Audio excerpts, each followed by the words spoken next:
안녕하십니까. 다문화, 다문화 정책, 다문화주의의 실태를 파헤치고 진단하여 그 진실을 국민들에게 알려드리는 우리문화사랑 국민연대 팟캐스트입니다.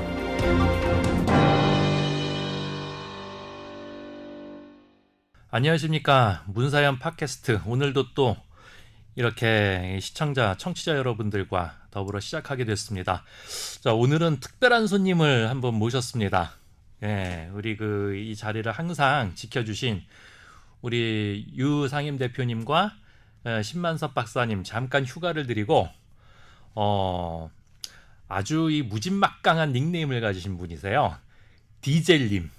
예, 디젤님을 이 자리에 모셨는데 특별히 그 인터넷상에서 이 디젤이란 필명이 좀 익히 알려져 있는 공간이 있기 때문에 그 팬들을 의식하셔서 특별히 이 디젤이란 이름을 사용을 좀 하셔야 한다고 양해를 구하셨습니다. 그래서 청취자 여러분들께서도 좀 양해해 주시기 바랍니다. 훈남이세요.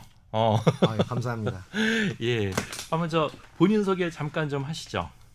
예. 안녕하세요. 저는 현재 그 중학생, 고등학생 수학을 이제 가르치는데 보통 이제 학원 강사라고 하시죠. 근데 학원에서 가르치는 건 아니고 이제 개인과의 뭐 소위 말하는 공부방 이런 데서 이제 가르치는데 제가 활동하는 어떤 강사들 커뮤니티가 있어요. 이제 거기에서 제가 요 다문화 문제에 관해서 우연찮게 뭔가 이렇게 문제의식을 갖게 되어서 혼자 이렇게 저렇게 이제 인터넷에 글도 읽고 좀 하다가 그게 약간 문제가 조금 심각한 것 같다라는 어떤 의식을 가지고 글을 한번 썼는데 이제 아무래도 학원 강사의 생업이랑 그 다문화 문제랑은 직접 연관이 없어 보이는 이런 상황인 것 같아서 그걸 나름대로 이제 그 분들에게 이제 문제의식을 좀 만들어 보고자 글을 몇 번 썼는데 이제 아직은 그렇게 글을 몇 번 써가지고 그분들의 반응을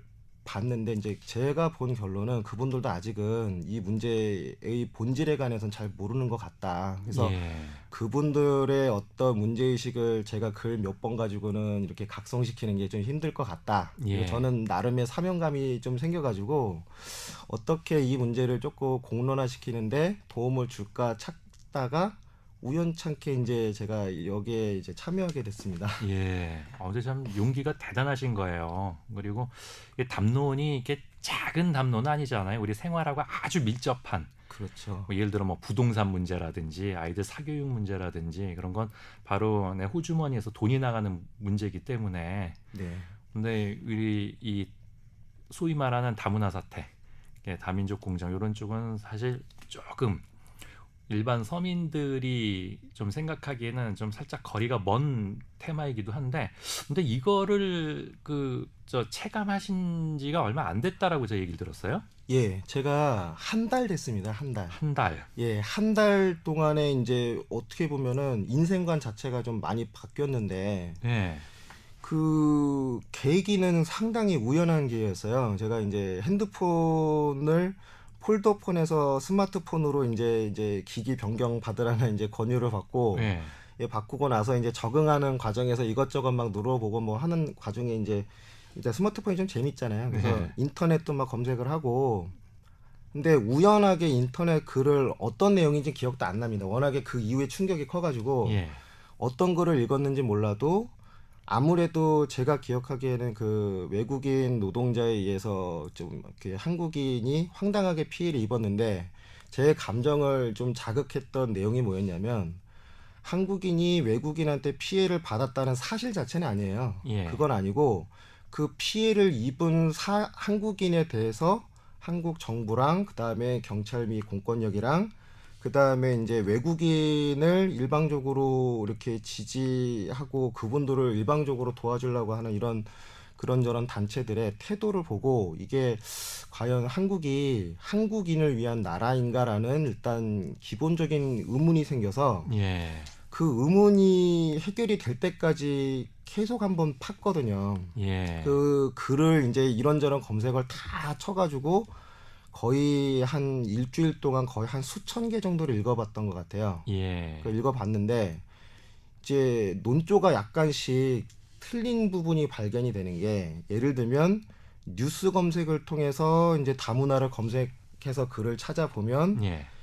다분히 낙관적이고 장밋빛 전망 위주로 해서 이런저런 그 교수님이나 아니면 경제 전문가나 이분들이 이런저런 권위를 가지고 이게 낙관적인 전망이고 뭔가 우리나라의 어떤 미래의 희망이다 하고 네. 굉장히 긍정적으로 평가하는 반면 개인의 의견이 주로 담긴 카페 글이나 블로그에는 이제 이게 약간씩 이제 성향에 따라 갈라지는 거죠. 예. 그래서 제가 나름의 의문을 인터넷 글로 어떤 그 궁금증을 해결하는데 들인 노력이 굉장히 컸어요. 예. 예를 들면 1000개 정도를 읽었는데 그중에 990개 이상은 뭐랄까 근거 없는 무논리를 계속 순환 논리처럼 반복하는 그런 동호 반복이 주된 내용이고 일방적 찬양이 주가 되든가 아니면 일부 이제 피해자들의 어떤 절박한 하소연들이 좀 주로 봤는데 이제 문제는 그 하소연을 공감을 하면서도 그 근본적인 문제에 관해서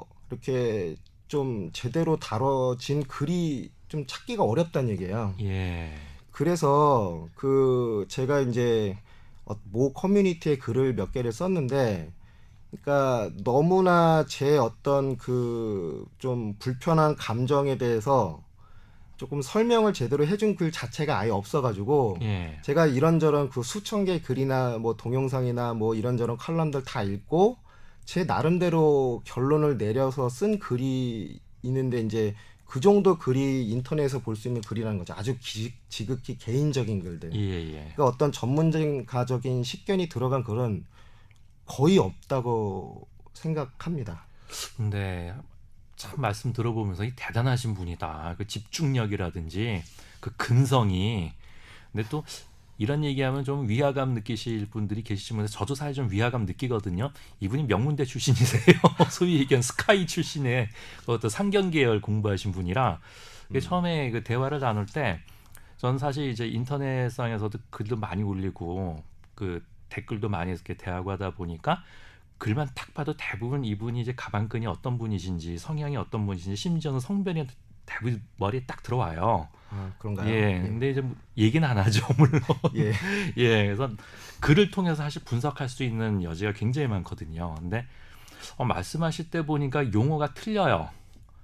그래서 이 양반 가방끈이 딱 보기에는 약간 좀 이 그 러프한 인상인데 아주 터프한 인상인데 말씀하시는 투나 이 사용하는 어휘가 굉장히 좀 고급스럽고 섬세하다라는 느낌이 있어서 좀 정체가 궁금했었어요. 아, 예, 그렇습니다. 근데 역시 교육 사업에 뭐 종사를 하셨고 저도 과거에 그런 경험이 좀 있어요.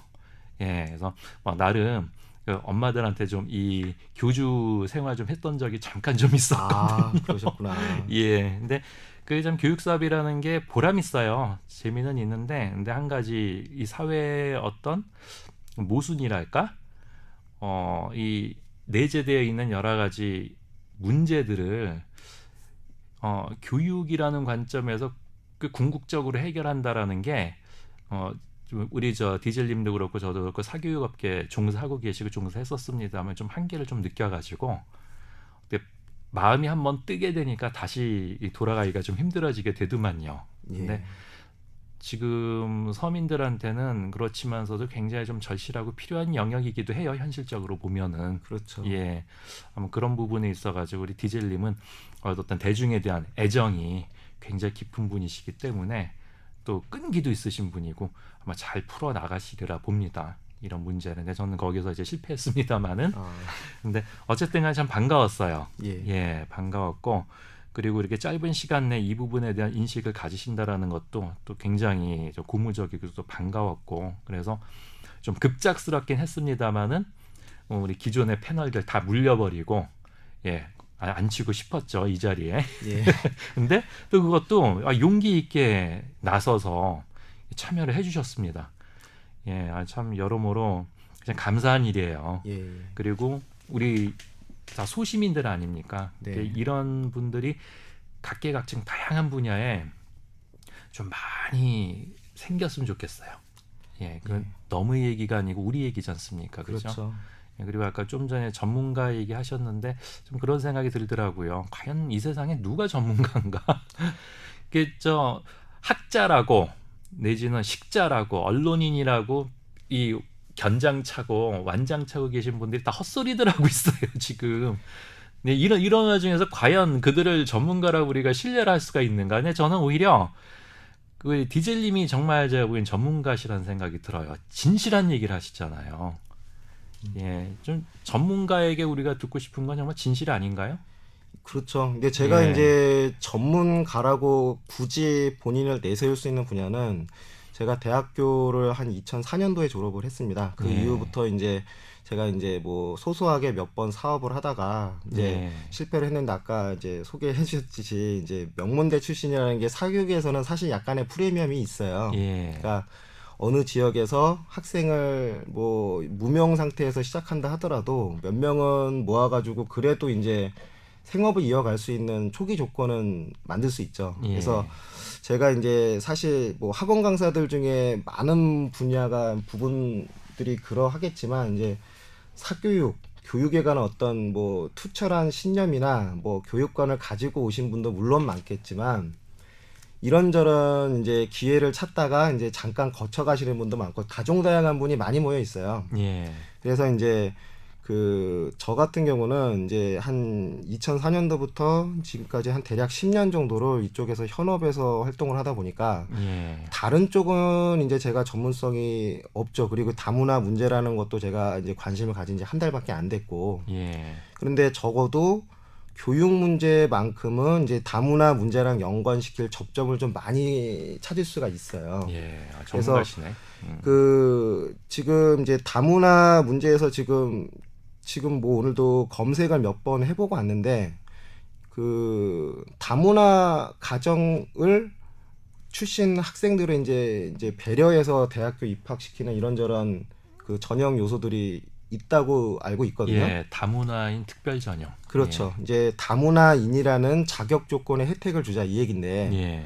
근데 다문화인이라는 어떤 특수한 계층의 혜택을 주어야지만 우리 사회에 그들을 이제 그 중산층 이상으로 이게 견인할 수 있다라는 논리가 이제 그거를 주장하는 사람들의 논리인데 예. 사실은 그거는 이제 그 표피적인 논리인 것뿐이고 제가 느끼기엔 사실 좀 달라요, 그게. 예. 이게 어떤 식으로 다르냐면 그 입시 정책을 조금 멀리 보자면 이제 수능 초기 세대입니다. 저 같은 경우는. 예. 예. 근데 수능이 도입 전에는 학력고사였죠. 그렇죠. 이제 학력고사라는 것이 이제 구태의연한 시험이고 암기식 뭐 이런저런 편향된 인계, 편식만 하던 암기만 하던 이런 어떤 특정의 뭐 인재상만을 강요하던 거에서 이제 좀 자유롭게 보자. 예. 뭐 글로벌 인재 중요한 거 아니냐. 뭐 이렇게 해서 뭐 창의성 있는 인재가 필요하다 보니 수능으로 바꾸자. 그러니까 예. 수능이라는 게 미국의 SAT를 그냥 우리식으로 이름만 바꿔 쓴 거예요, 사실은. 예. 근데 그 수능으로 바뀌기 전에 학력고사랑 수능으로 바뀐 이후에 이제 어떤 그 학부모나 학생의 그 입시에 대한 태도가 약간씩 달라졌는데 예. 그 제 개인적인 입장에서는 가장 공정했던 시험이 학력고사라고 봅니다. 저는 물론 이제 학력고사 세대가 아니고 수능 초기 세대에서 지금까지 수능 위주로 뭐 이렇게 했고 지금 현재도 그거 가지고 밥 먹고 살고 있긴 하지만 예.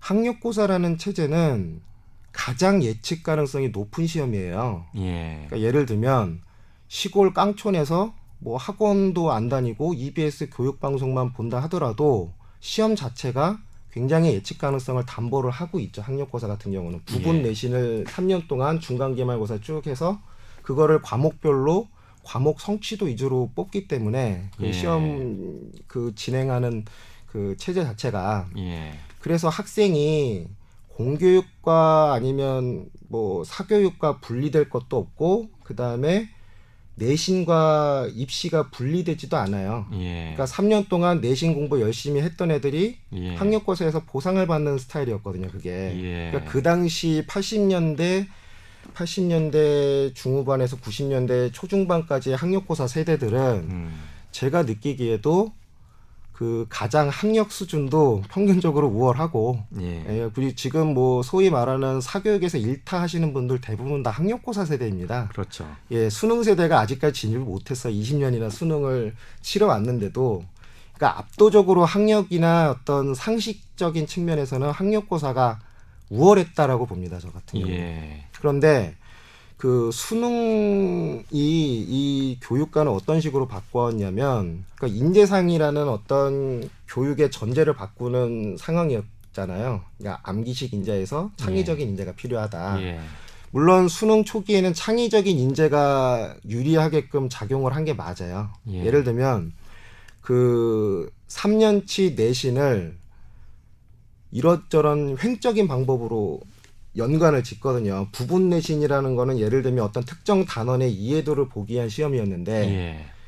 그 수능식의 문제 같은 경우는 그 부분 내신을 다 엮었어요. 한 문제에. 예. 그러니까 이런저런 기본적인 내용들을 하나도 빠짐없이 제대로 알고 있어야지 정답이 나오는 스타일인 거죠. 예. 그러니까 특정 지식을 깊게 알 필요가 없이 예. 기본적인 상식을 엮을 줄만 알면, 예. 그러니까 그 엮을 수 있는 머리만 있다면 고득점이 가능한 시험이었어요. 예. 그러니 수능 초기에 이제 공부를 양 위주로만 했던 이 관성에서 벗어나지 못했던 학생들이 수능 초기에 좀 시행착오가 많았죠. 예. 이 관점을 바꾸기 위해서. 예. 그리고 그 수능식의 사고랑 내신에서 통하는 사고랑 약간 다르기 때문에 그때 이제 재수생 문제가 좀 많았어요. 그러니까 재수, 삼수, 사수까지 해야지만 수능 성적이 이제 수능 스타일에 적응이 돼서 제대로 나오는. 저 같은 경우도 좀 수능을 좀 오래 치렀습니다. 예, 그러세요? 적응을 하기 위해. 왜냐하면 제가 이제 수능 초기 세대였기 때문에 예. 그 공부에 대한 어떤 기본적인 태도를 바꾸는 게 시간이 좀 많이 걸렸어요. 왜냐하면 예. 제가 학원을 다닌 것도 아니었고 독학을 했기 때문에. 예. 그런데 이 수능으로 넘어가면서 이제 그 조금 그 인재관이 바뀌기 때문에 사교육 문제가 좀 갑자기 막 터지기 시작했거든요. 예. 왜냐하면 학교에서 수능을 가리키기 위해서 3년치를 고3 1년에 다 횡적으로 엮어서 어떤 수능 패턴에 적응하기 위한 훈련을 해줘야 되는데 그게 이제 보통 공교육에서 힘들기 때문에 예. 보통 내신만 하지 않습니까? 예. 예. 예, 학력고사는 내신만 하더라도 입시에 도움이 됐지만 수능은 그게 안 돼요. 잘. 예. 그래서 그 특목고 같이 2학년까지 이제 올 커리큘럼을 다 빼버릴 수 있는 그런 특수 목적 고등학교랑 일반 고등학교랑 커리큘럼이 좀 차이가 나기 때문에 예. 일반 고등학교에서 이제 수능을 제대로 대비하기가 상당히 어려워졌죠. 특히나 지방 쪽에서 그렇죠. 예. 그런데 거기까지만 하더라도 사실 저는 큰 문제가 없다고 봐요. 문제는 이제 그 과거 이제 그 김대중 정부 때 이제 교육부 장관을 하셨었던 이제 이해찬 그 교육부 전 총리님께서 이제 특기나 적성 위주로도 학생을 뽑을 수 있어야 된다. 왜 영문과 갈 학생이 수학 공부를 해야 될 그럴 필요가 뭐가 있냐. 이런 어떤 그 교육 철학을 가지고 그 입시 제도에 이제 수시라는 좀 그 기회를 다양하게 가질 수 있는 방식으로 입시 제도를 바꾸셨어요. 예. 근데 그게 이제 교육 수요자 입장에서 어떤 식으로 작용을 했냐면 수시 입시 같은 경우는 한마디로 전 과목을 다 잘할 필요가 없는 입시 제도예요. 예. 그러니까 특기를 위주로 대학을 뽑겠다. 뭐 어떤 학생의 어떤 그 특기 같은 거를 입시 요소에 바로 집어넣다 보면 그 특기를 의도적으로 만들어낼 수 있는 부유한 계층한테는 아주 유리하죠. 예. 예를 들면 영어 같은 거를 특기라고 인정할 수 있냐 없냐는 참 논란의 여지가 있겠지만 저는 그건 특기는 아니라고 보거든요. 미국에서 태어났으면 영어 잘하는 거고. 그렇죠. 그렇죠. 그리고 뭐 부모님이 예를 들면 뭐 음악 계통에 있다 그러면 자연스럽게 특기가 만들어질 수가 있는 거예요. 예. 그래서 그 특기라는 게 바로 이제 입시에 들어감으로써 전 과목을 다 잘해야 된다는 부담에서는 일단 벗어날 수가 있는 거죠. 예. 그런데 특기를 만들어내기가 좀 힘든 계층에서는 그 특기를 어떤 식으로도 만들어내기가 좀 어렵기 때문에 이제 그런 특기를 통해서 대학교 가는 혜택은 아무래도 조금 이제 좀 여력이 있는 계층에서 유리한 시험이 돼버린 거예요. 그러니까 예.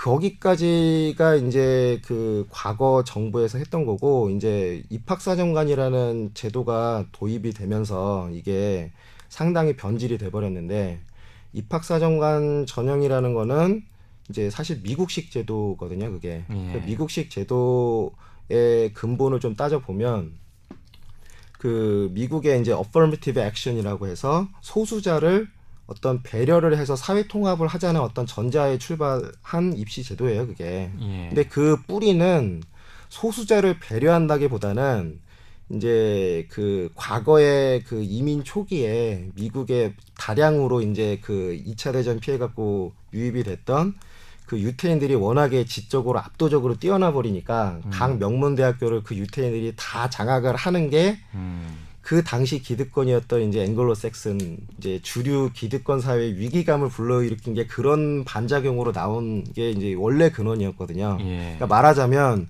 기득권의 자신들의 기득권을 보호하기 위한 논리를 소수자 보호라는 정책으로 이제 포장해서 시작했던 게 원래 그 어퍼머티브 액션이고 그 어퍼머티브 액션이라는 게 개량적 요소를 상당 부분 포기한 거를 입시 제도로 이렇게 채용을 하는 방식이에요, 그게. 예. 그러니까 예를 들면 학력고사 체제에서 오로지 학력고사만을 가지고 학생을 뽑는다 그러면 그거는 전형적인 개량적으로 학생을 파악하는 거죠. 예. 승복이 가능하죠. 예. 떨어진 학생이 단 0.1점을 모자라서 떨어졌다 하더라도 예. 인정이 되죠. 그거는 인정이 되는 거예요. 예. 그런데 그 입학 사정관이라는 사람을 통해서 그 당락을 결정하는 방식으로 이렇게 들어오다 보면 예. 점수를 고득점 획득한 학생이 명문대학교를 고르는 방식이 아니고 명문대학교 그 사정관이라는 사람이 우리 학교에 들어올 자격이 있는지 없는지를 판단하는 방식으로 바뀌는 거죠. 예. 이제 그러다 보면 떨어진 학생이 정서적으로 그거에 대해서 승복하기가 어려워요. 그렇죠. 이게 이제 사회 통합에 어떤 면에서는 긍정적으로 작용하지만 어떤 면에서는 부정적으로 작용을 하는 게 만약에 사회 통합을 목적으로 해서 뭐 그 예를 들면 사회 배려자 아니면 농어촌 자녀 아니면 못 사는 집 뭐 도시 빈민 어찌 됐든 배려를 해주지 않으면 엘리트 기득권을 어떻게 해서든 만들어줘서 사회 통합을 이렇게 이루어야겠다라는 전제에서만 시작해서 딱 그쪽으로만 적용을 했으면 사실은 아무 문제가 없는 입시 방법이에요, 이건. 그런데 이제 실상 그 입학사정관을 통해서 그 기득권을 편입하는 이런 학생들을 보면 대부분은 이제 기득권 자녀들이라 이거죠. 그러니까 그 기득권 자녀가 어떤 치열한 정량적 경쟁을 거치지 않고 정성적으로 사람이 사람을 뽑는 방식에 의해서 기회를 얻는 방식으로 악용될 여지가 굉장히 많다고 저는 초기부터 그걸 조금 비판적으로 봤는데 지금 이제 이 제도가 시행된 지 거의 이제 뭐 거의 한 7, 8년 되지 않았나요? 이명박 정부 초기부터 이제 시행을 했는데 이미 그 이해 당사자들이 많이 많아져서 이 제도를 어느 날 갑자기 이제 무자르시 단칼에 폐기하기는 상당히 어려운 상황까지 와버렸어요. 예. 이 제도의 수혜자가 기득권으로 그 방법을 통해서 계속 편입하고 있는 상황이기 때문에 이게 이제 입학사정관을 조금 벗어나서 본다고 하면 예를 들면 뭐 로스쿨 같은 경우도 같은 맥락인 거죠. 그러니까 사법시험이라는 그 엄청난 경쟁을 우회하는 통로로 대학원 입시 시험 간단하게 뭐 니트나 뭐나 뭐 이렇게 학점 관리 좀 하고 추천장 받아가지고 그렇게 로스쿨로 입학을 하면 뭐 간단하게 변호사 기득권이 유지가 되는 거죠. 그러니까 그 제가 제 교육 쪽에 있으면서 제일 조금 저의 어떤 정의감에 반하는 정책이라고 생각하는 제일 근본적인 이유는 그 공정성을 점점 훼손하고 있다라고 하는 게 제 느낌이에요. 그러니까 예를 들면 스포츠에서 뭐 올림픽에서 올 초에 상당히 전 국민적으로 조금 공분을 샀던 사건이 있지 않습니까? 이제 김연아 선수가 그 이제 금메달을 받을 수 있는 퍼포먼스를 완벽하게 보여줬음에도 불구하고 은메달로 만족을 하고 전혀 엉뚱한 이제 러시아 선수가 금메달을 획득을 했는데 그게 이 입학사정관이랑 본질적으로 크게 다르진 않아요. 제가 볼 때는. 왜냐하면 김연아 선수의 퍼포먼스라는 거를 개량화시키는 방식 자체가 상당히 자의적이지 않습니까? 예, 심판이 기술 점수, 예술 점수를 각각 항목화 시켜가지고 뭐 가점, 뭐 차감 뭐 이런 식으로 해서 점수를 어느 정도 가이드라인은 일단 갖고 시작을 하겠지만 그 사람들이 어떤 점수를 어떻게 얼마만큼이나 줄지는 전적으로 그 점수를 주는 사람의 재량에 맡겨버리는 체제이기 때문에 이런 공분이 생길 수밖에 없는 이제 구조적인 약점이 있어요. 예를 들면 공정성만을 확실하게 담보하고자 하면 뭐 예를 들면 어떤 스포츠든 100m 달리기처럼 만들어버리면 이거는 이론의 여지가 없는 거죠. 1등하는 뭐 학생이랑 네. 예. 그래서 이 성격이 그 너무나 사람의 판단을 자의적으로 개입이 무제한 허용되는 방식으로 가면 이게 이제 사회 통합에 결정적으로 악영향을 끼친다. 특히나 예. 그런 기회를 얻지 못한 계층의 학생들의 입장에서는 예. 다문화라는 자격증을 갖지 않은 학생 같은 경우는 대학 가기 상당히 힘든 거죠. 몇천 가지나 되는 수시 입시에 어느 하나도 제대로 해당 사항이 없는 상황이 돼버렸어요 지금. 예. 그래서 아닌 게 아니라 그 다문화 특별 전형이 생기면서 네. 저희도 일전에 한번 방송에서 다뤘습니다마는 내국인 역차별이 심각하다. 그리고 사실 여기에 대한 헌법 소원 문제도 나오고 있죠. 네. 이거는 특정 특별 계층을 생산해내는 거다. 네. 그거는 다 평등해야 하는데. 네네네. 근데 뭐 심지어는 우리 저 디젤님도 언급을 하셨습니다마는 기득권층들이 네. 외국의 시민권, 네. 특히 뭐 주로 미국이겠죠. 그렇죠. 그다음에 뭐 이중 국적을 추진을 하면서 네. 그 자녀들을 뭐 검은 머리 외국인으로 만들어 가지고 다문화인 특별 전형을 자꾸 활용하려고 하는 또는 외국인 특별 전형. 예, 그게 가능합니다, 확실히. 예, 그러니까 이런 쪽으로 이제 뭐 정원회라고는 해요. 근데 어쨌든 간에 그런 특혜를 통해서 어떤 교육의 프리미엄. 네. 우리 한국 사회에서는 교육적인 프리미엄이라는 상당한 권력을 가지고 있기 때문에 네. 전 차라리 그런 분들이 다문화들 좋아하시잖아. 그냥 외국 현지에서 네. 그 저 외국인들과 경쟁해서 거기서 오히려 성공해가지고 네. 저 국내에 네. 오히려 여러 가지 그 도움이 될 수 있는 그런 부분을 네. 좀 오히려 노블리스 오블리시라 그러나 네. 좀 모범을 보여주셨으면 좋겠는데 왜 이게 참 이 소위 얘기하는 그 서민들 이 공부하고 말이지 이 자녀들 진학하겠다는데 왜 같이 이게 곁다리 걸쳐가지고 난리들인지 모르겠어요 진짜. 그거를 저는 뭐라고 생각하냐면 제가 이제 사교육 쪽에서 한 10여 년 정도 활동을 했긴 했는데 제가 이제 메이저 리그라고 하는 소위 말하는 이 대치동 쪽에는 한 1년 정도밖에 경험은 없습니다. 근데 1년 정도를 제가 거기서 느낀 그 느낌을 좀 얘기하자면 거기에는 이제 그 대치동은 워낙에 이제 교육적인 인프라도 많이 구축되어 있고 그 다음에 내부 경쟁이 굉장히 치열해요. 그러니까 예를 들면 지방에서 반에서 5등하는 수준의 학생이랑 대치동에 있는 반에서 5등하는 수준의 학생이 압도적으로 실력자가 나거든요.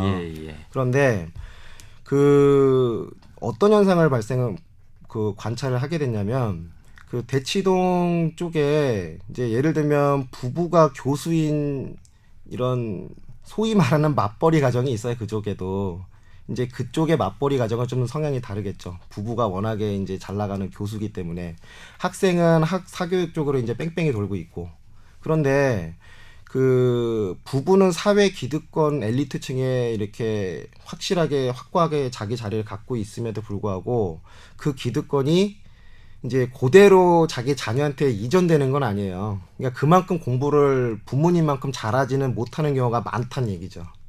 그러니까 말하자면 부부는 초중고 6년 동안 초중고 12년 동안 반 1, 2등을 다투던 수재였는데 그렇게 해서 결혼한 자식이 반 1, 2등이 재생산되는 건 또 아니란 말이죠. 이제 그렇게 하다 보면 그 지역에는 워낙에 이제 대학을 명문대를 보낼 수 있는 이런저런 다양한 가능성들을 그 실현시켜줄 이런저런 인프라가 많거든요. 이게 어떤 학생 같은 경우는 예를 들면 뭐 농어촌 특례로 대학교 보내는 게 유리하다. 외국인으로 만들어서 뭐 외국인 특례나 아니면 재외국민 특별 전형으로 대학교 보내는 게 유리하다. 나는 이런 사전적인 판단을 보통은 초등학교 5, 6학년, 뭐 늦어도 중학교 1, 2학년까지는 내립니다. 그러니까 그 자신의 학력 수준에 미치지 못하는 학생을 자신의 자녀를 이런저런 기회나 이런 뭐 그 방법을 통해서 그 우회 전략을 쓰는 경우가 상당히 많은데 그걸 제일 대표적으로 볼 수 있는 게 이제 그 특례, 소위 말하는 특례. 입시나 아니면 재외국민 특별전형, 외국인 특별전형 뭐 이런저런 외국인으로서의 자격을 갖추면 우리나라의 입시 제도에 상당하게 편하게 기득권에 안착할 수 있는 방법들이 많아요. 근데 결국 이제 문제가 그런 거네요. 보면은 다문화, 그러니까 소위 다문화라는 말과 더불어서 저희가 계속 다뤄왔던 글로벌 스탠다드라는 네. 부분, 뭐 글로벌라이제이션, 그다음에 네. 뭐 세계화, 네. 국제화 이게 예. 가장 항상 따라가고 있는데 저희가 전에도 그런 얘기를 했었어요. 지금 사회에서 기득권들이 얘기하고 있는 다문화라는 관점에서 보자면 네. 그것은 문화적인 동등성을 얘기하는 게 아니라 문화적인 종속을 얘기하는 거다. 예, 그거 맞습니다. 그러니까 서구 문화에 우리가 종속되는 거고 예. 이거는 문화적인 식민지를 사실 우리에게 강요하고 있는 건데 말씀하신 대로 그들이 얘기하는 동등한 다문화라고 하면은 그 자녀들이 그 우월한 여러 가지 혜택과 배경을 가지고 해외에서 외국인들과 국제적인 경쟁을 해야 하는 거예요. 근데 그걸 오히려 업고 와가지고 네. 자신들보다 비교 여류에 있는 네. 내국인들과 싸움하겠다. 그렇죠. 그래서 그 얘기입니다. 뺏어 먹겠다. 지금 그거 아니에요, 그죠? 예, 그렇죠.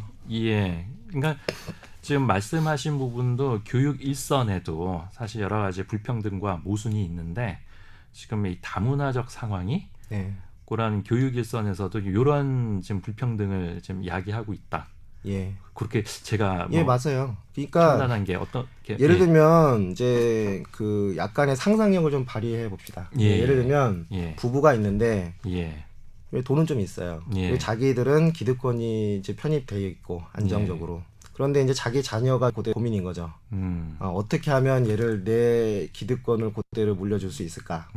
그런데 이제 그런 판단은 빨리 내리면 빨리 내릴수록 좋아요. 지금 현재 입시 제도 하에서는 예. 느리면 느릴수록 망하는 겁니다. 그래서 그런 판단을 빨리 내리고 제일 요즘에 이제 선호하는 방식이라는 게 이제 유학 보내는 거죠. 우리나라가 지금 인구 대비 유학생 비율 거의 세계 최고 아닙니까? 예. 글로벌 인재로 만들기 위해서 다들 해외로 내쫓고 있는데 거기에서 대부분 다 적응 못하고 돌아오죠. 예를 들면 어디 미국 어디 명문대학교로 들어갈 정도의 압도적인 실력을 거기에서 증명을 했으면 미국 대학교 뭐 예를 들면 뭐 예일대학교나 하버드 가면 되는 거죠. 예. 근데 그 정도 수준이 안 되는 애들이 보통은 국내 명문대학교로 재외국민 특별 전형이나 아니면 뭐 외국인 특면 뭐 특혜 뭐 이런저런 특혜를 받아서 들어와요. 예. 그런데 그렇게 해서 들어온 인재를 우리 사회에서는 이제 글로벌 인재라고 이제 아주 추앙을 하고 있죠. 지들끼리 그냥 예, 그렇죠. 이제 글로벌 인재라는 게 글로벌 경쟁에서 말하자면 실패한 이런 케이스가 많은데 거기에 많이 묻어오는 건데 예를 들면 예, 미국에서 햄버거 뒤집던 수준의 이런 인력도 우리나라에서는 아주 대단한 글로벌 인재라고 추앙하고 있는 이런 상황이잖아요. 그러니까 예. 우리나라는 일단 어떤 이유에서인지 그 외국인 자체를 굉장히 그 숭배하는 사상이 좀 있어요. 예. 이제 이게 그 외국인 자체를 숭배한다기보다는 제가 느끼기에는 자신의 자녀들이 외국인이 될 가능성이 상당히 높다 보니까 예. 어찌 됐든 외국인에 대한 우대 사상을 좀 만들어 놓으면 우리나라의 기득권에 편입하기 상당히 쉽죠. 예. 근데 가만히 보니까 은근히 살짝 이 네. 영어 쪽을 까는 듯한 느낌이 있었는데 아, 예. 혹시 그 주로 아이들 가르치시는 교과목이 어떻게 되세요? 아니, 저는 수학입니다. 어. 예, 저는 이제 논리를 굉장히 좋아하거든요. 예. 이게 뭐 영어를 못 가르쳐서 수학 가르치는 건 아니고 예. 뭐 영어나 수학 중에 사실 수학이 제일 시장이 크죠. 예. 이게 저는 이제 뭐 보다 큰 시장에서 편하게 벌고 싶다 이런 예. 뭐 경제적인 판단이 제일 큰 거고요. 예, 근데 말씀하시는 게 그 틀린 건 아닌 게 역사적으로 봐도 네, 이게 사대주의라는 게 그런 거거든요. 그러니까 굉장히 편의주의적 발상이죠. 예, 그러니까 이 카테고리 안에서 이 한반도 내에서 권력은 가져야 하는데 가장 쉬운 게 외부에서 수입해 오는 거예요. 힘을. 그렇죠. 예, 그리고 우리 물건도 그렇지 않습니까? 그리고 국내에서 생산하기가 힘들어. 우리 국내에서 생산하는 부가가치도 높고 굉장히 내부 경제에 도움이 될 텐데, 아유, 단가 싸움에서 이기기 위해서 그냥 쉽게 수입을 결정해 버린단 말이죠. 네, 이게 모든 게 편의적 발상이에요. 근데 그런 편의적 발상을 아주 극적으로 한 대표적인 세력들이 매국노였어요.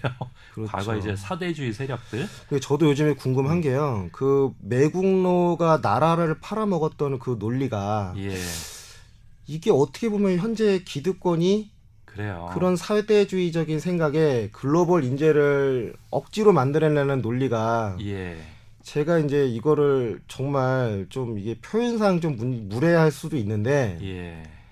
언제 수틀리면 딱 땡처리하고 때 털고 나갈 수도 있는 상황을 용이하게 만들자는 사전 작업 아닌가. 저는 그렇게 그럼요. 볼 수도 있는 것 같아요. 그러니까 이제 저희가 항상 생각을 하는 게 뭐냐면은 전번 방송에도 그런 얘기가 있었죠. 누굽니까? 토인비가 지혜로운 자는 역사로부터 배우고 그 다음에 어리석은 자는 뭐로부터 배운다 그랬더라? 근데 그 항상 보면은 논리 갖고 따지려 그래요 사람들이. 네, 근데 이 세상은 순리로 돌아가는 거지 논리로 돌아가지 않지 않습니까? 예, 근데 어른을 공경한다라는 걸 논리로만 설명할 수 있는 것인가? 근데 실제적으로 외국인들 뭐 저 글을 보니까 베트남 사람들조차도 요즘에는 그런 걸 인정하지 않는다 그러더라고요. 아니 왜 또 지난해나 초면에 똑같은 사람인데 뭐 존대하고 그런 게 어디 있어? 그게 말이 돼? 또 논리거든요. 네, 근데 우리나라 사람들은 논리 전에 순리를 먼저 따졌거든요. 예, 라고 하면은 왜 저분들이 이렇게 글로벌 전형, 외국인 특별 전형, 그 다음에 다문화 이런 데 저렇게 집착들 하실까? 네, 과연 나라와 민족을 위해서? 순리대로 생각해 보면 사실 답이 나오는 거거든요. 예, 그리고 과거 우리 조상들이 살았던 시대나 지금이나 뭐 본질적인 차이가 뭐가 있냐는 얘기죠. 네, 라고 생각하면은 그 저분들이 하는 얘기를 과거와 떨어뜨려서 전혀 별개로 본다라면은 이건 조금 어리석은 생각인 것 같고 네. 우리가 좀 주체적으로 좀 이걸 해석을 해야 할 필요가 있다. 그렇죠. 그런 예, 생각이 드는 거죠. 역사라는 게 반복이 된다고 하는데 예. 저는 이제 역사에 그렇게 관심이 없었어요. 그냥 옛날에 그냥 그 대학 가려고 예. 과목으로나 잠깐 공부해 봤지. 예. 그런데 지금 상황은 그 역사가 반복될 가능성이 상당히 지금 높은 상황인 것 같아요. 그럼요. 그러니까 왜냐하면 우리나라가 그 과거에도 이제 뭐 대단하게 국력이 셌던 나라가 아니지 않습니까? 예. 그러니까 언제든지 마음만 먹으면 이제 우리나라를 이제 그 침략하고 병탄할 수 있는 이런 아주 만만한 국가였는데 그 만만한 상황에서 지식인들이 뭔가 주체성을 가지고 우리 뭐 민족과 국가를 지키기 위하기보다는 다분히 근시안적인 자기 이익을 보다 따랐거든요. 그 사람들도. 예. 그러니까 제가 아는 건 딱 거기까지고 예. 구체적으로 강론을 팔 능력은 없지만 어찌됐든 지금 이 가족 이기주의 저는 그거의 근본을 가족 이기주의라고 봅니다. 예. 그러니까 내 자식, 내 예. 새끼, 금쪽 같은 이 내 새끼 예. 얘를 어떻게 해서든 이제 우리 사회 엘리트로 키워내려면 지금 제도 갖고는 내 자식이 불리하니 예. 어떻게 해서든 내 자식이 조금 덕볼 수 있는 방식으로 바꾸자라는 게 한두 사람의 생각이 아니란 얘기예요. 이게 예. 공감대가 퍼졌어요. 예. 그 뭐 대기업 임원이들 아니면 고위 공무원이들 아니면 국회의원이들 여당 야당 제가 볼 때는 다 상관이 없고 예. 하다못해 시민단체 뭐 사교육을 추방하자라고 캠페인 벌이는 이런 사람들조차도 예. 자녀들의 어떤 지금 상황을 보자면 상당 부분 기득권에 어떤 식으로든 편입하고 싶어서 지금 환장한 것 같아요. 지금 보면. 예. 그런데 국민 여론이라는 게 공정성을 대놓고 훼손하려고 이렇게 시도를 하면 역풍이 불기 때문에 예.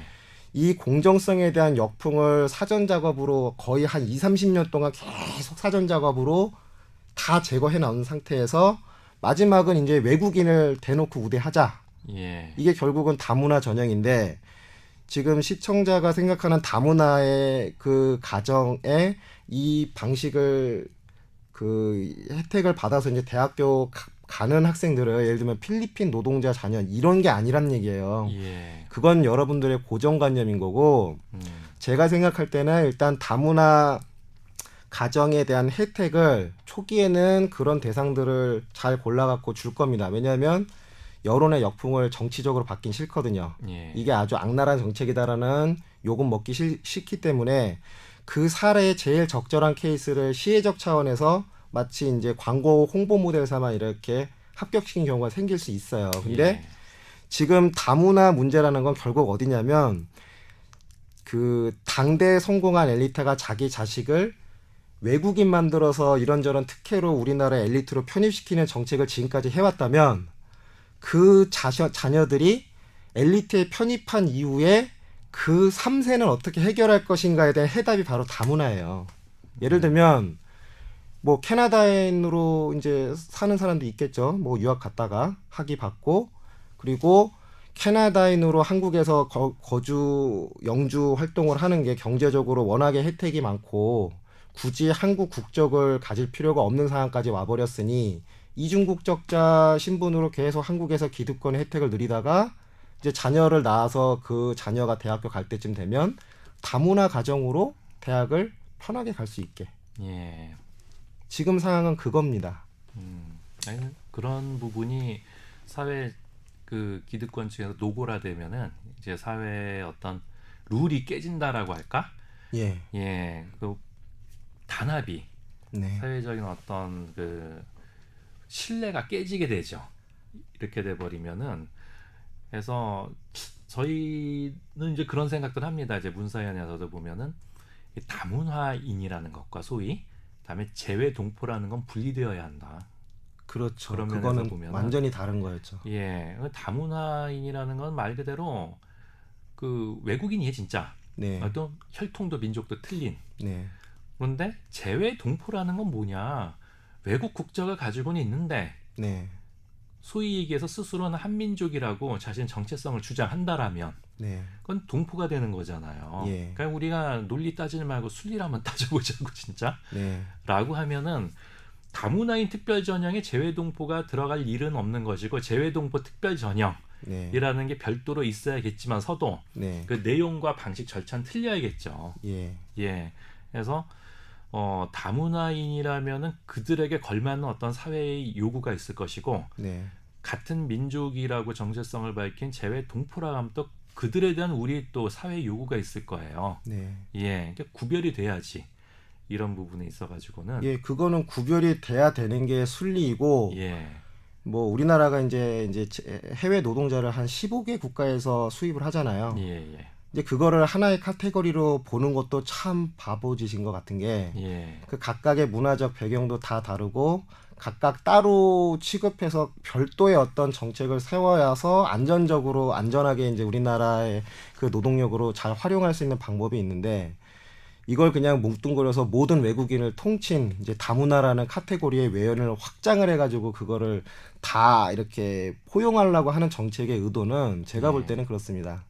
그 어떻게 해서든 외국인을 정치 세력화시키고 싶은 거예요 지금 기득권이. 예. 빨리 만들어야 돼 그거를. 근데 한 가지 좀 궁금한 게 이전에 그 교포들 네. 외국 국적을 가진 교포들 같은 경우는 외국인 특별 전형을 이용을 했었거든요. 예. 근데 다문화인 특별 전형은 이제 결혼 이민자, 네. 그러니까 뭐 외국인 신부가 와서 아이를 낳는다거나 네. 뭐 이런 식으로 이제 그 최근 들어가지고 국내 네. 외국인들이 정착이 이루어지기 시작하면서 네. 그 노동력들 네. 그 다문화인 특별 전형이 최근에 다시 생긴 거예요. 예. 근데 보면 타겟은 좀 틀린 것 같아요, 그죠? 네. 외국인 특별 전형 기존에 그거랑 좀 다르죠. 예, 좀 다른 것 같은데 지금 문제가 되는 것이 현실적으로 사회복지적 측면에서는 교포들도 네. 그러니까 같은 동포들도 다문화인 우대 혜택을 또 같이 또 누리고 있으니까 그걸 원한 거예요. 예, 그죠? 그걸 원한 거. 외국인이라는 외연에 이제 기득권이 어느 정도 무임승차하고 싶은 거죠. 예를 예. 들면 욕을 먹더라도 필리핀 국회의원 그분이 먹는 거지 자기가 먹는 건 아니거든요. 말하자면 그러네. 바지 사장으로 예. 욕을 먹을 어떤 객체를 하나 만들어 놓은 거예요. 예. 그리고 뭐 그분이 제가 알기로는 그 주민의 어떤 지지에 의해서 국회의원이 된 건 아니잖아요. 그렇죠. 이익 집단의 대표. 그러니까. 예, 그러니까 그렇죠. 비례대표라는 게 이익 집단을 대표하는 어떤 대표자들을 이런저런 각계각층의 전문가를 이렇게 국회의원을 만들어서 입법 과정에 참여시키는 건데 예. 그 외국인을 그렇게 무리한 방법으로 참여시켜서까지 외국인에 대한 혜택을 외연을 확장을 해서 기득권에 편입하고 싶은 사람이 많다는 걸 반증하는 거예요. 예. 아니면 이저스민 의원의 용도가 참 다양하다는 생각이 드는데 아주 말씀 들어보니까 또 그런 또 중요한 용도가 있었네요. 그렇죠. 근데 참 바지 사장이라고 저는 생각합니다. 예, 맞아요. 근데 알면서도 새삼 그 얘기를 들으니까 좀 기분이 좀 더럽네. 그죠? 아, 그런가요? 제가 이 얘기를 공개적으로 한 사람이 한 명도 없다라고 제가 알고 있는데 예. 이제 그 분의 정책에 관해서 비판을 하고 하지만 사실 그분이 그거 정책을 자신의 지력으로 그걸 만들어냈을까는 게 사실은 의심스러워요. 그 참 그렇게 믿는 사람이 있다라면은 야, 이거 참 뭐라고 해야 하나? 그러니까 말하자면 그거를 그 사람이 얘기하는 이제 다문화 정책 혜택을 예. 그렇게 서슴없이 주장하는 게 만약에 본심이라면 예. 그 사람은 어떻게 보면 좀 멍청하다고 봐야죠. 이게 배반하는 지금 필리핀 출신이긴 하지만 한국인으로서의 국회의원 활동을 하는 입장에서 예. 국익에 이렇게 배반을 하고 그 외국인에 대한 과도한 특혜를 이렇게 노골적으로 주장하는 그런 입장 자체가 본인의 한국인으로서의 정체성을 완전히 버린 거거든요. 예. 근데 그거를 굉장히 중요한 말씀 해주신 거예요. 그렇죠. 예, 보면은 우리 한국인들이 미국 사회에 정착하면서 거기 이제 정치인들을 배출할 때도 보면은 그러한 경향이 있었던 걸 제가 기억을 하는 게 뭐냐면 주류보다 더 주류가 그렇죠. 되고 싶어요. 예, 예, 그래야 인정을 받기 때문에 예, 그러지 않아도 이방인 취급을 받는데 예. 항상 이 비주류 내지는 주변인들의 비애가 그거거든요. 그러니까 뭐 심지어는 완장을 차도 더 열심히 해야 하고 네. 항상 그런 게 있어요. 그럼요. 예. 이번에 제가 그 뭐 흘려봤긴 했는데 예. 이제 프랑스의 어떤 장관 한 분이 우리 그렇죠. 대한민국에서 입양돼서 가서 이제 스스로 이제 성공해가지고 예. 자수성가한 분이시라고 하는데 이제 그분 인터뷰 중에 다는 기억 안 나도 한국인으로서의 정체성 어떻게 뭐 이런저런 얘기하는 그 인터뷰를 그 질문을 받고 예. 자기는 프랑스인이라는 정체성을 뚜렷하게 나타냈거든요. 예. 근데 감히 한국인이랑 유전적 DNA 일치하는 거 이거 하나 가지고 우리의 국익을 그분을 통해서 어떻게 좀 이거는 꿈도 못 꾸는 상황이에요. 예. 그런데 이 자스민 의원은 완전 반대인 거죠. 예. 이거는 그 순리를 거스리는 거예요. 순리대로라면 그 사람은 더 한국 사람처럼 그렇죠. 그렇게 해야지 지지를 하고 예. 재선이 가능하죠. 그렇죠. 정치를 하고 싶으면 그렇게 해야 돼요. 그래야 사랑을 받을 수 있고 인정받을 수 있거든 한국 사회 주류에서. 근데 그렇죠. 어긋나가고 있단 말이야. 예, 그러니까 그래서 제가 일회용이라고 생각을 합니다. 예, 한 번 딱 써먹고. 옳아요. 그런 것도 있지만은 결코 그건 본인의 자의도 아니고 그렇죠. 바지 사장이요 어떤 하수인이 누군가 그 분을 통해서 이제 정치적인 이해관계를 어떤 그 목적을 관철시키고자 하는 세력이 있을 거예요. 예. 근데 그분은 뭐 경력이라는 게 제가 볼 때 완득이에서 한번 뭐 출연한 거 요거 하나고. 예, 아니 그리고- 뭐 저 뭐 그 러브인 아시아 아 그런 게 있나요? 그 예. 러브인 아시아라는 프로그램에 관심이 있는 입장이 아니기 때문에 저는 안 봤습니다만. 몇 년 됐어요 안 본지. 아. 예, 그 아주 그 사악한 방송이에요 그거. 그렇죠. 어찌 됐든 환상을 고정관념화 시키기 위한 좋은 아이템들이죠. 방송에서 예. 이제 외국인들이 많이 우리나라에 이제 활동을 하는데 그 외국인이라고 생각되지 않은 외국인도 많잖아요. 예를 들면 뭐 연예인들 같은 경우는 이제 사실 까고 보면 캐나다 교포, 미국 예. 교포인데 한국에서 연예인 활동하고 있죠. 예. 근데 그거는 아까 얘기한 그 미국 내나 캐나다나 이런 선진국에서 글로벌 경쟁력이 없는 그런 인물들이 우리나라에서는 글로벌 인재라고 포장을 씌워가지고 로컬 인재로 활용되고 있는 거죠. 예. 그러니까 우리나라의 어떤 그 사대주의적인 사상을 아주 고정관념화 시켜갖고 잘 이용해 먹는 상황인데 그 고정관념을 방송이나 이런 언론을 통해서 계속 확대 재생산하고 있다가 제가 이 자리에 나온 제일 결정적인 큰 이유입니다. 그러니까 저도 불과 한 달 전까지는 이 다문화 정책에 관해서 상당히 호의적이었어요. 예. 저는 이제 경영학과 출신이고 아무래도 경영학과 출신들은 기업의 친화적인 사상을 많이 배웠지 않습니까? 그렇죠. 아주 실리적이죠. 그렇죠. 그러니까 시장 경제 굉장히 좋아하고 예. 그러니까 경쟁 같은 거를 굉장히 이렇게 두려워하거나 하진 입장은 아니에요. 예. 경쟁의 어떤 순기능도 있고 시장의 어떤 자원 배분을 효율적으로 하는 어떤 긍정적인 작용이 있기 때문에 그래서 이 다문화라는 거를 다문화 정책이 그 시행되는 상황에서 경제적으로만 딱 파악을 하면 그 고정관념에 타협한 제 생각에 이게 좋았다는 얘기예요. 예. 예를 들면 이제 외국인들이 많이 들어오면 우리나라에 아무래도 물건도 한두 개라도 더 많이 팔리지 않냐. 예. GDP가 늘어나지 않겠냐. 아주 순진하고 단선적인 생각으로 이걸 찬성을 했는데 예. 저의 이 찬성론과 크게 다르지 않은 그런 찬성론을 많은 교수나 경제학자들이 동어 반복 비슷하게 반복하고 있는 게 이 예. 고정관념을 계속 확대 재생산해야지 이제 부작용으로 나오는 이런 반발, 여론의 역풍, 정치적인 뭐 이런저런 어떤 다른 움직임 이런 것들을 좀 사전에 예봉을 좀 차단할 수가 있거든요. 예. 그러니까 어찌 됐든 이 정책을 통해서 수혜를 받는 외국인들을 어찌 됐든 계속 늘릴 것 같아요. 예. 그러니까 제가 알고 있는 거는 입시 제도를 통해서 이제 특히 지방에서 이제 공부하고 있는 애들은 이제 조금 혜택을 못 받고 그 혜택을 이제 그 다문화 자녀들한테 이제 좀 주겠다는 얘긴데 그 교육 정책을 정부에서 컨트롤하는 제일 주요한 방법이 보조금이에요. 예. 그러니까 어떤 입시 제도를 그 집권자가 딱 선호를 하게 되면 그 입시 제도를 어찌 됐든 시행을 하기 위해선 대학들을 따라오게 만들어야 되는데 그 따라오게 만드는 제일 간단하고 효율적인 방법은 보조금으로 회유하는 거거든요. 돈이죠, 뭐. 예. 그렇죠. 시민단체를 회유하는 방법도 제가 알기로는 보조금으로 알고 있는데 예. 돈이에요. 그 어떤 대학의 입시 정책 같은 경우도 보조금으로 다 회유할 수 있어요. 예. 예를 들면 입학사정관이라는 특이한 어떤 입시 정책을 안착시키기 위해서 빨리 조기 정착시키기 위해서 성과를 내려면 보조금으로 회유하는 게 제일 간단하죠. 그래서 처음에 입학사정관으로 들어간 학생은 입학사정관 제대로 준비 안 하고 들어가서 어떻게 보면은 좀 편하게 안착한 경우가 많아요. 별 준비 없이. 그리고 예. 다문화 자녀 뭐 특별 전형도 그런 방식으로 초반에는 이제 조금 혜택을 많이 받는 다문화 자녀들이 있을 것이고 반대로 그렇게 하다 보면 이제 국내 이제 좀 중산층 이하 노동자 자녀들은 대학교를 못 가는 상황이 되는 거죠. 예. 그리고 이제 지금 그 말이 나온 김에 제가 왜 이런 문제의식을 갖고 있냐면 그 예를 들면 교육을 흔히들 교육 투자라고 많이 하지 않습니까?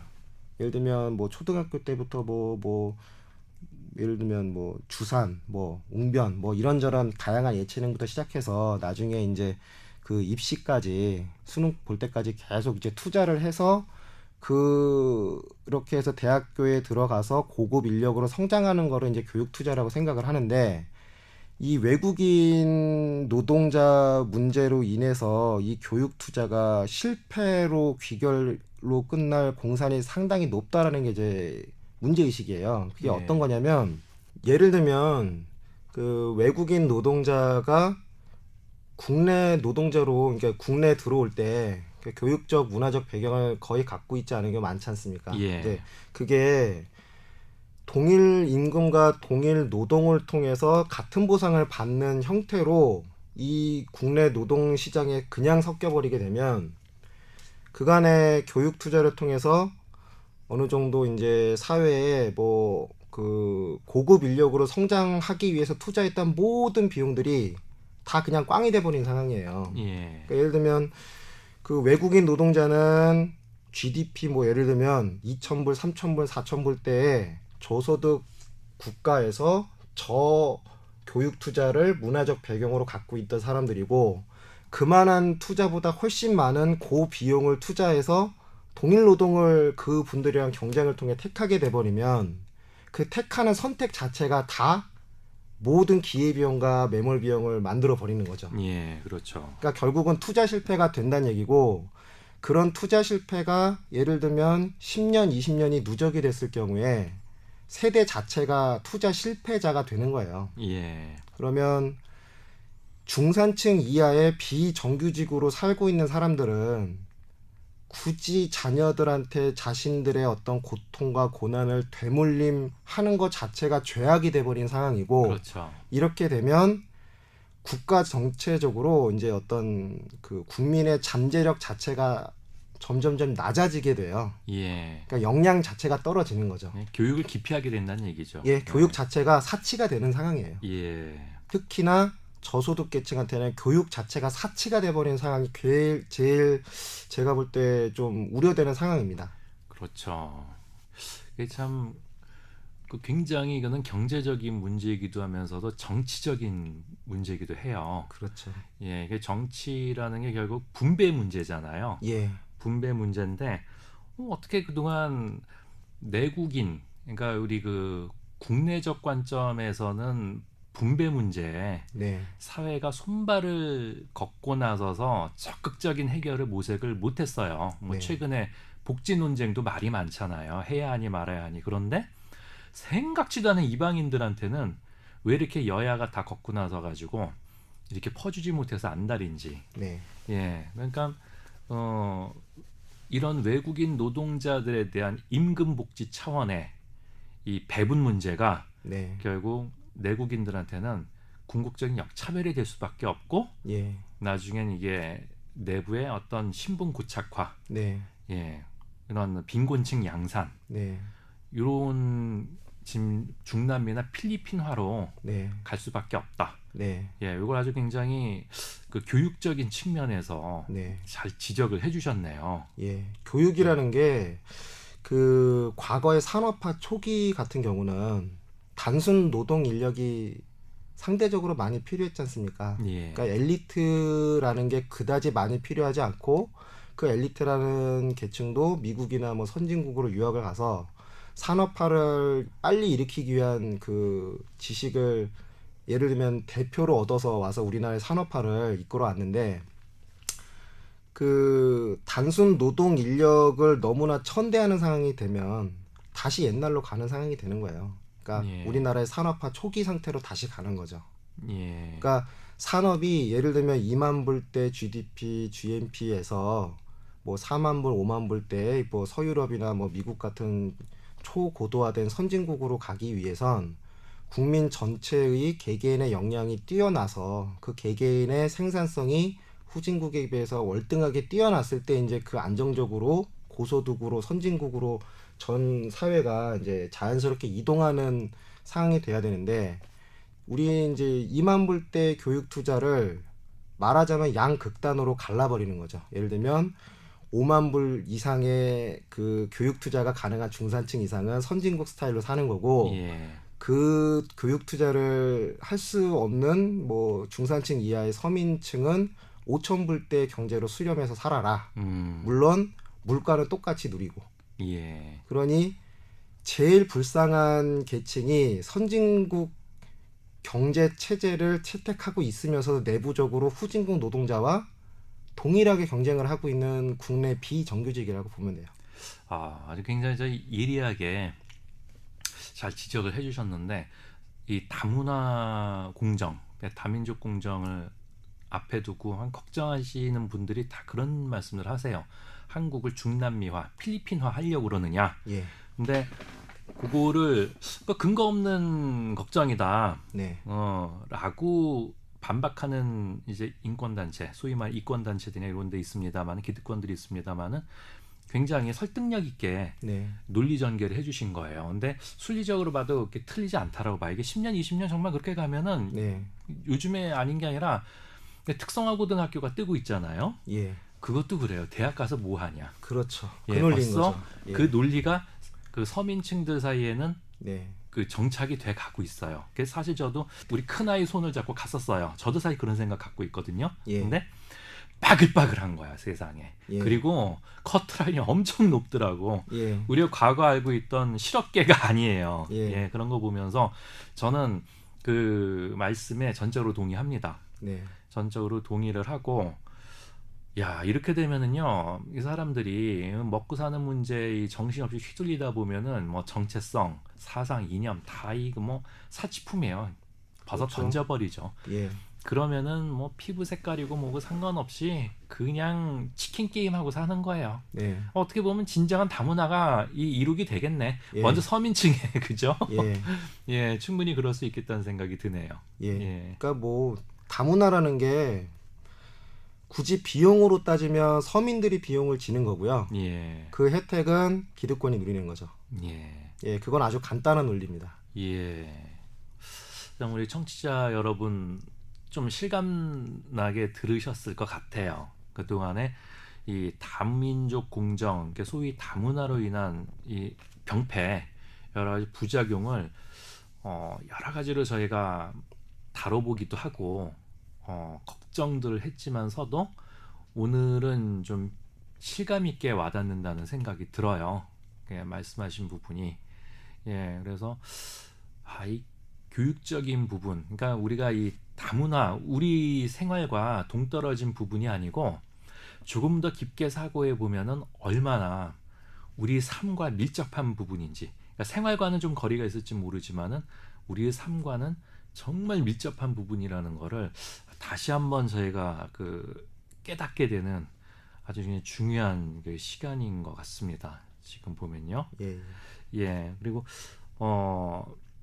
지금 저희가 이제 교육적인 측면에서 좀 나눠보긴 했습니다만은 지금 살고 계시는 거주하시는 지역이 예. 그쪽에서 보면은 전에 쓰신 글을 보니까 서민 계층들이 점차 이제 구축되는, 그러니까 그렇죠. 밀려나는 상황. 예. 예. 아주 실감나게 제가 설명을 드릴게요. 예, 그러니까 외국인 노동자가 밀집해서 사는 특정 지역들이 몇몇이 있는데 예, 그 중에 가장 대표적인 지역이 이제 경기도 시흥시 정왕동이에요. 그러니까 예. 소위 말하는 시화공단 예, 예. 주변에 중소기업들 이제 다니는 외국인 노동자들이 주된 이제 거주 공간이 그쪽인데 저는 그 지역에서 6년 정도를 뭐 사교육 업계에서 종사를 했습니다. 학원도 경영을 하고. 예, 그런데 6년간의 그 시계열 분석을 물론 뭐 계량화시켜서 한 건 아니지만 예, 제가 이제 정성적으로 느끼기에는 이게 확연하게 6년 동안의 변화가 느껴졌어요. 예, 이제 그 변화의 그 방향이라는 게 거의 일방적으로 이제 그 국내 노동자는 이제 구축이 되는 거죠. 이제 다른 지역으로 가든가 아니면 뭔가 어찌됐든 경제적인 판단을 이제 다르게 내리는 거죠. 그리고 그 한 명이 나가면 그 한 명을 외국인 노동자가 채웁니다. 간단하게 얘기하면. 예, 그런데 이제 지금 현재 제가 알기로는 국내 노동자랑 외국인 노동자랑 차별을 임금으로 할 수는 없잖아요. 예, 그렇기 때문에 그냥 간단하게 얘기해서 국내 노동자도 200만 원 받고 예, 외국인 노동자도 200만 원 받는다면 예, 저 입장에서는 학원을 하는 저 입장에서는 국내 노동자의 200만 원은 저의 유효 수요이지만 예. 200만 원 받는 외국인 노동자는 저의 유효 수요가 전혀 아니에요. 상관이 그리고 없죠. 예. 학원이 굳이 아니고 예를 들면 뭐 치킨집이다, 호프집이다, 뭐 이런 이런저런 자영업이라 하더라도 그 수요 자체가 의미가 없는 수요란 얘기죠. 예, 그러니까 두 명의 노동자를 한 명은 한국인, 한 명은 외국인으로 썼을 때 각각 200만 원씩 도합 400만 원의 월급이 그 지역 사회에 뿌려진다고 했을 때 예, 두 명의 노동자가 모두 한국인이면 400만 원이 다 뿌려집니다. 예. 왜냐하면 서민은 아무래도 엔겔 계수가 높기 때문에 예. 번 돈 다 쓰게 마련이거든요. 예, 그 예. 돈이 어떤 형태로든 돌고 돌아요. 예, 그런데 외국인 노동자 같은 경우는 우리나라랑 비교할 수 없을 정도의 어떤 그 저물가의 본국을 갖고 있기 때문에 예, 200만 원 받으면 뭐 간단하게 얘기하면 한 100만 원 정도로 본국에 송금해버리죠. 예, 그러면 실질적으로 지역사회에 돌아다니는 돈은 100만 원이 증발하는 거예요. 예, 100만 원이 증발하면 400만 원 수준의 내수 경기가 300만 원 수준으로 이제 바뀌는 거죠. 예. 그 300만 원의 내수 경기를 가지고 각종 자영업자들이 고임대료랑 뭐 이런저런 부대 비용 다 지불해 가면서 예. 나눠 먹게 하는 상황이 지금 현재 지방에 외국인 노동자가 많이 들어가 있는 중소공업 도시의 내수의 현실입니다. 그게. 예. 근데 지금 미디어를 보면은 매스컴을 보면은 외국인 노동자가 들어와서 그 지역의 수요가 활성화되고 막 그런 얘기들은 해요. 예. 이거 보면은 좀 제한적이라는 얘기네요. 그런 게 그죠? 그러니까 활성화되는 걸 구태여 찝어서 얘기하자면 예를 들면 미래 투자에 관련 있는 교육은 상관이 없죠. 예. 예, 그렇죠. 세대 자체의 경쟁력을 높이기 위한 이런 투자는 전혀 무관하고 예. 뭐 술집, 노래방, 가라오케, 유흥업소 특히나 이제 그 학부모나 학생이 좋아하지 않는 형태로 예. 이제 그 지역의 자영업이 재구성되는 경우가 많고 지금 아주 급속하게 이루어지는 추세입니다. 예. 그러면 교육 엑소더스가 당연히 발생하겠죠. 그렇죠. 예를 들면 뭐 고등학교 어디 보내가지고 대학교 어디 보내겠다는 어떤 소박한 꿈을 갖고 있는 중산층, 뭐 정왕동에도 중산층이 있어요. 예. 다 못 사는 건 아니고 예. 돈 있는 이제 뭐는 중간 간부 이상의 기업에서 이런 분들도 꽤 사는데 예. 적어도 외국인 노동자가 많이 들어옴으로써 교육 환경이 악화되는 거는 예. 그분들로 입장에서는 개인적으로 바람직하지 않기 때문에 예.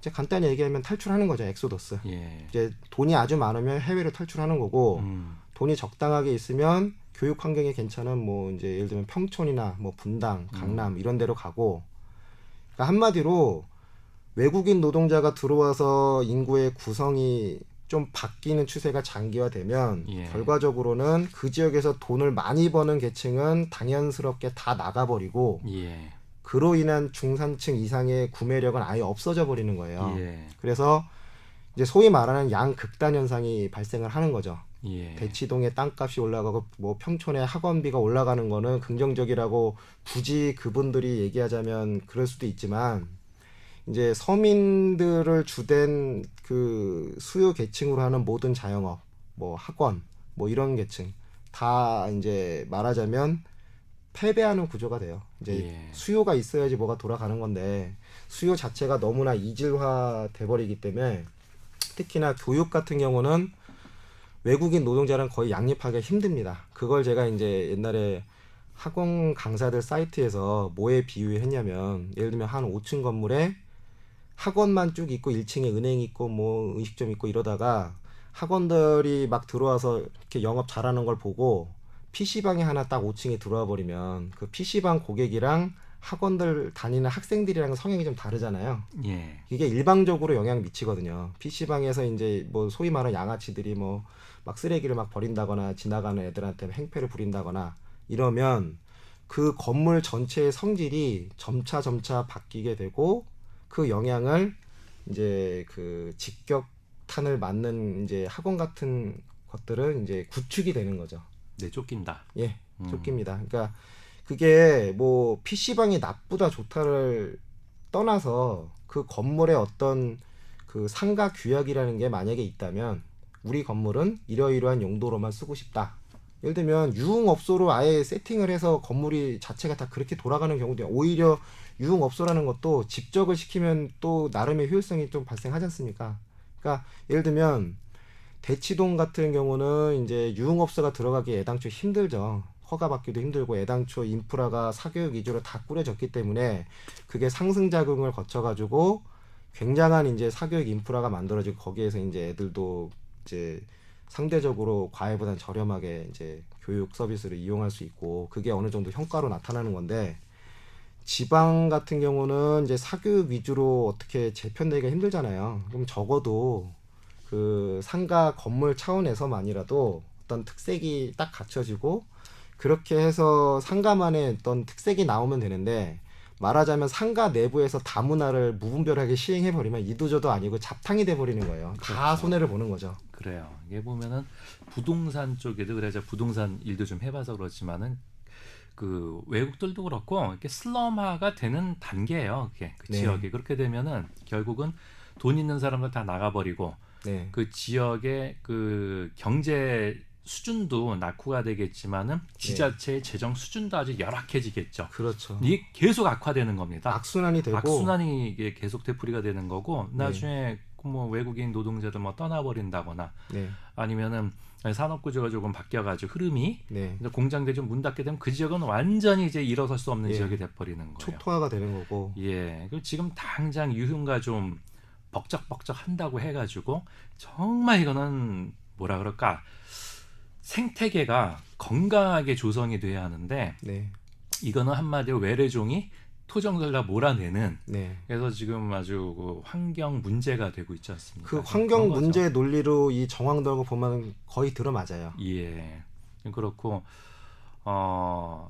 좀 뭐야 그게 좀 뭐라고 해야 하나 이게 이제 뭐 슬럼화 문제도 있겠습니다만 저도 이제 개인적으로 이 운동에 참여하게 된 계기가 이 활동에 네. 수원 역전 사창가를 보고 나서 아. 네, 세상에 뭐 사창가가 뭐 있을 거라는 생각은 했죠. 물론 네. 불법이죠. 네. 예, 현재 불법인데 중요한 거는 수원 역전 번화가 아닙니까? 네.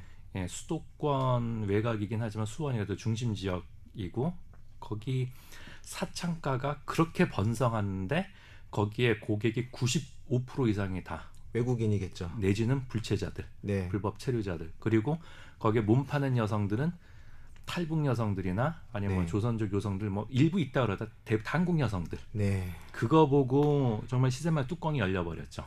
아. 이게 이런 어마어마한 위선, 예. 이런 범죄가 네. 도대체 네.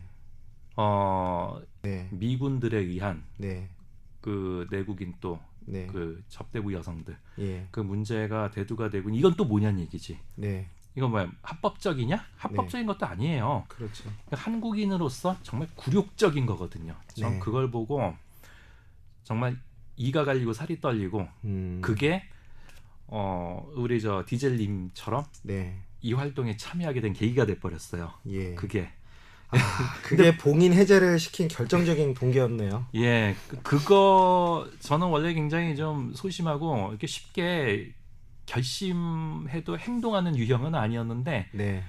그거 보고 뚜껑이 열려버리니까 뭐 네. 눈에 뵈는 것도 물불 가리지 않게 되더라고요. 이렇게 예.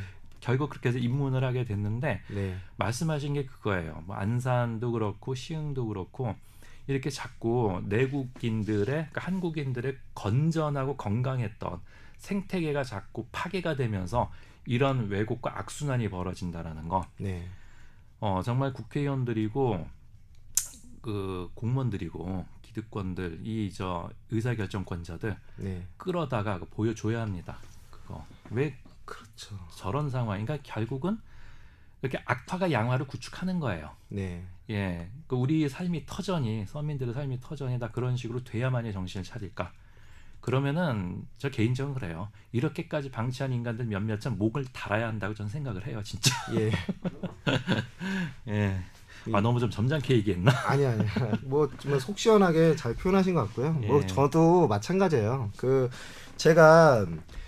저는 이제 저도 상당히 약간 완고한 편이고 생각을 잘 안 바꾸거든요. 예. 이게 제가 아까 말씀드렸듯이 다문화 정책으로 인한 경제적 혜택이 있다라고 믿어왔기 때문에 예. 저는 내심 이게 괜찮다고 봤어요. 예. 저도 학교에서도 뭐 경영학과에서 이런저런 뭐 무역의 장점을 많이 배웠고 우리나라 예. FTA 많이 했잖아요. 예. 그러니까 사람이든 서비스는 자유롭게 유통을 하는 게 긍정적이다라는 고정관념을 상당 기간 오랫동안 학습을 했기 때문에 이게 좋았다고 생각했는데 이게 이제 바뀌게 된 그 3단계가 있어요, 사실. 예. 첫 번째는 올해 이제 김연아 선수 금메달을 예. 못 딴 사건과 그렇죠. 그 다음에 이제 제가 첫 번째 공부방이라는 이제 교육 사업을 시작했던 장소가 안산이었어요. 예. 근데 세월호 때 제가 이제 사회에 대해서 관심을 보다 가지게 되었죠. 제가 거기 분향소에 이제 꽃도 갖다 놓으면서 이제 자연스럽게 눈물도 나더라고요. 거기 예. 가면 다 우는 분위기였는데 저도 뭐 안산 애들 많이 가르쳤으니까. 예. 그리고 이제 이 다문화에 대한 우연찮게 읽은 이제 이 스마트폰에서 인터넷 그 글 하나 때문에 여기까지 왔는데 예. 그 세 개의 공통점이 뭐냐면 음.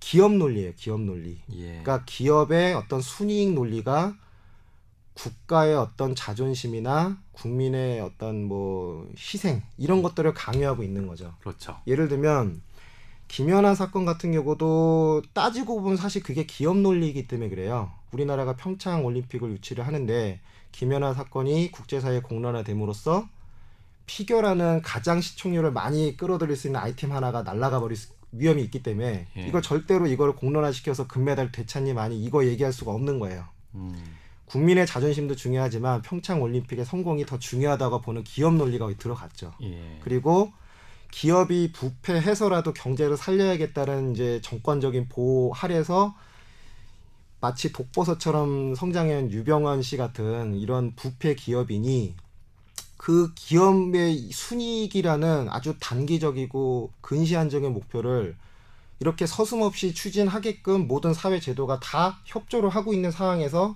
이 세월호 사태라는 극악무도한 사건이 발생을 했죠. 예, 예. 그래서 어떤 사건이 발생했는데 해결이 안 되는 이유는 그 이익에 부역하고 있는 이해 당사자가 너무 많기 때문에 그래요.